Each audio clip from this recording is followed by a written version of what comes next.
Hey guys, welcome back to my YouTube channel. In today's video, I'm going to be showing you a hair tutorial on how I get really easy beach waves using this Babyliss Pro Deep Waver.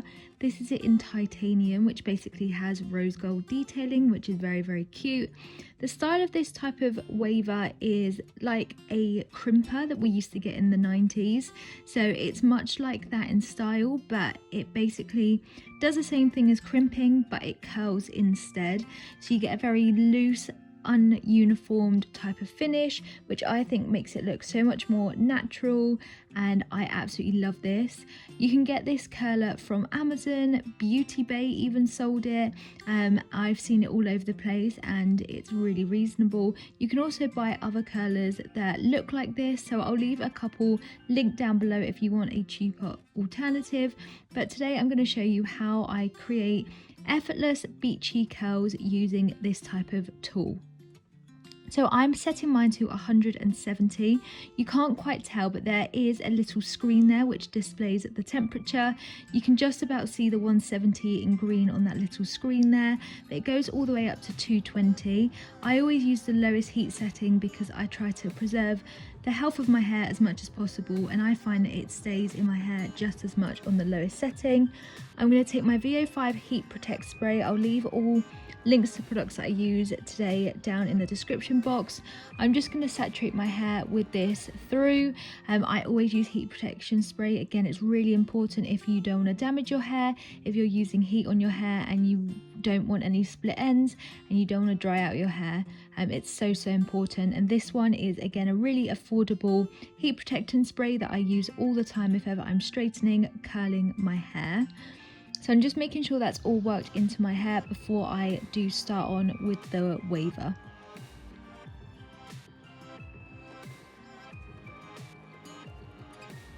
So I'm just going to take my wet brush. You guys know the drill with this. I love this hairbrush so much. It's perfect for getting out any knots, and I always brush my hair before I style it to make sure there aren't any knots that I'm gonna have to work against with a heat tool. Brushing it before also distributes the heat protection spray really evenly and make sure that my hair is a little bit drier. So I let the heat protection dry a little bit, and then I'm going to go in with the tool next.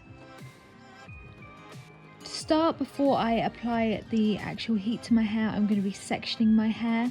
I'm doing this really roughly. Again, you don't have to be precise. I'm going to do it in 3 different sections today. So I'm just going to take the bottom section, leave that down, and then tie up the rest of my hair with a little bun. And then I'm going to focus on this bottom section first.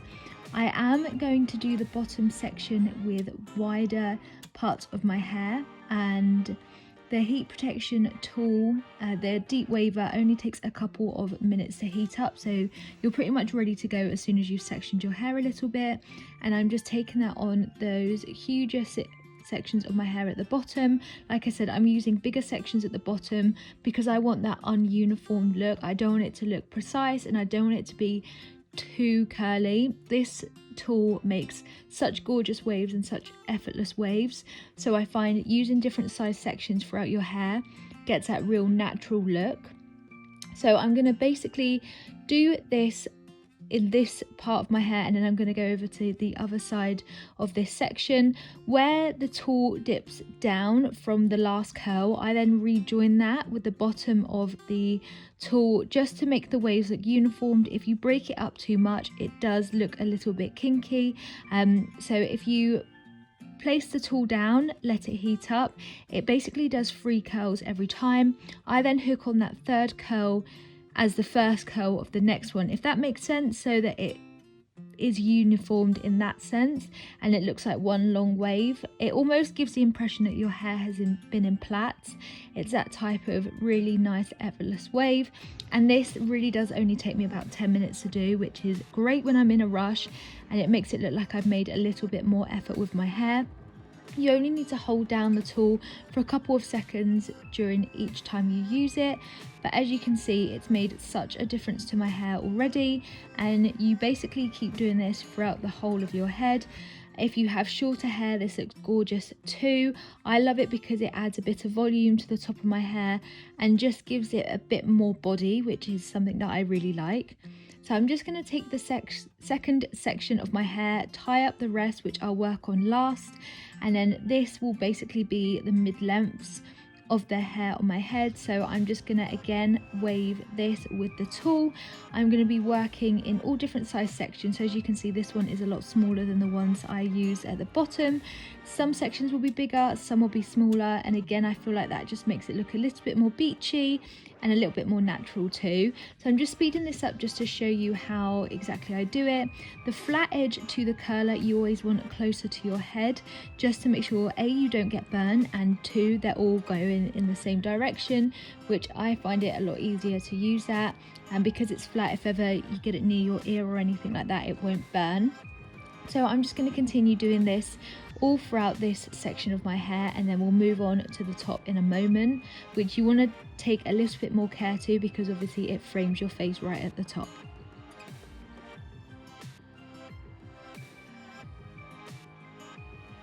So this top section I'm taking as close as I can to the top of my scalp, and then I'm waving it down just as I have been throughout the whole of my hair. I am taking bigger sections at the front of my hair because I find that by doing them a bit bigger and a bit more tight at the front, they do actually drop a lot in the day. Not to the point where it looks flat. My hair can keep these waves in for literally a couple of days, but I try to get it as high up on my scalp as possible, and then again working with different size sections throughout the top of my head to make it look a lot wavier. You could clip it out of the way. Obviously I'm just holding that section of my hair with my mouth, but you could be a little bit more professional and use a clip. But again, this only takes me a couple of minutes to do of a morning, which I really like this. I feel like this hairstyle is really in at the moment, and it's so effortless, but it looks so gorgeous. I think especially for the summertime, if you do this with your hair and then have a really like simple outfit on, I think it will look so cute. And this deep waver is such a good tool. I actually couldn't live without it. I love curling my hair like this. I love the results that it gives, and I love how much extra bounce it is giving my hair. Considering my hair is pretty flat ordinarily, this makes such a big difference. I don't have to back comb or anything like that. You can obviously play around with this tool, try out different sections of your hair. If you want it a little bit shorter at the front in terms of doing smaller sections, then you can do it and it will give a more defined finish.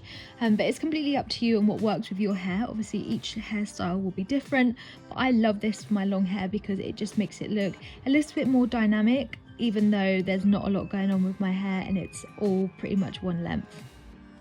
So this is the final result. I'm leaving it as it is like this. I will add a bit of hairspray in a moment, but I do let the curls drop out a little bit. I'll also just give them a quick little brush with my wet brush to loosen them up. You don't always have to do this. Sometimes I do, sometimes I don't. But I feel like, again, it just gives a more natural finish when you brush it out. It gives a little bit more bounce and body to your hair. And then what I ordinarily do is I will take some hairspray, I'll put it all over my hair and basically scrunch my hair up just to make those curls at the bottom more defined. At the moment they look a little bit frizzy because I've brushed it, but by adding a little bit of hairspray it does make a big difference. So I really recommend doing that if you are doing this with my hair. This is the hairspray I'm using today, and I'm just gonna spray it all in my hair. I don't use too much because I like to keep my hair like this for a couple of days, so I don't like too much hairspray to weigh my hair down, but just a little bit just to hold the curls in place, and like I said, just to scrunch it in a little bit further. And I think you might agree that this makes such a big difference to where it was slightly frizzy when I brushed it out. Now this has just added a little bit more volume and it just makes it look a little bit more defined and curlier, especially at the bottom there, which I absolutely love this. I think that it's such an easy hairstyle. It's so easy to wear no matter what you're wearing, and I think that it looks super cute. I am obsessed with this hair tool. It's so affordable and you can get so many other ones too just like it. And I know that I'm going to be using this so much this year. I really love it. It's just such a gorgeous, simple hair routine, but I think the results look so natural, so beachy, and just such a vibe. I really do love it. I think that it's just such a simple, effortless look, but it just adds something a bit different to your hair. So I hope that you enjoyed this video. Give it a thumbs up if you did. Please do subscribe if you haven't already, because it means so much to me and it really helps my channel grow. I will see you guys in my next video, and I love you guys so much, and I'll see you guys soon. Thanks, bye.